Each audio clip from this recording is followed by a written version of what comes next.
In this video mechanicsgram, we will focus on wing umpires in multi-member crews not going below the bag when not in rotation. This mechanic will require umpires to avoid pivoting when not in rotation inside the infield and into the working area. This plane of glass mechanic then refers to the imaginary line that stops any base umpire from entering the infield when not in rotation. The purpose of the plane of glass mechanic is to do two things. Firstly, it allows umpires to find the wedge more efficiently. Remember that the goal of the wedge theory is to ensure that we are in a position to which the runner will be sliding at us so that we can adjust with the fielder from there.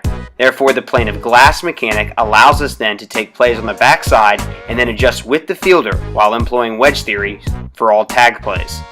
The second goal of the plane of glass mechanic is to avoid an umpire interfering with a cutoff throw inside the infield near first, second, or third base. This way we are out of the way of the throw and provide freedom of movement for all fielders and runners. The plane of glass mechanic then would keep umpires outside of the working area and no longer positioning them inside the infield when not in rotation.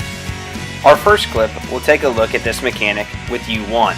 On a base hit to left field, we'll see the third base umpire moves in, but here in the screen as we slow it down, you'll see the umpire come in from the top of your screen in foul territory and will not go below the bag on this play. Again, this keeps him in position for any throwback on the batter runner.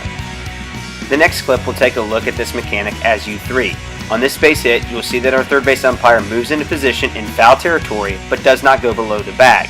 This gives him ideal positioning for any runner coming into the bag, or in this case, the touch. Notice that this positioning also keeps him out of the way of a potential cutoff throw to retire R3 at the plate. The final example, we'll take a look at a ball that does not leave the infield. You see an easy routine ground ball that then is going to be thrown away into the outfield. If this umpire would have decided to come inside the working area, you'll see that he would have been in the way of the pitcher going to back up the play at third base. In watching this play again, many of you will say that U3 did go below the bag in this situation. And while you're correct, it's important to note that the steps of the wedge theory, as we slow it down here, takes the fielder into fair territory to which the umpire must adjust. That keeps him in the wedge, and then ultimately he is able to get this call right.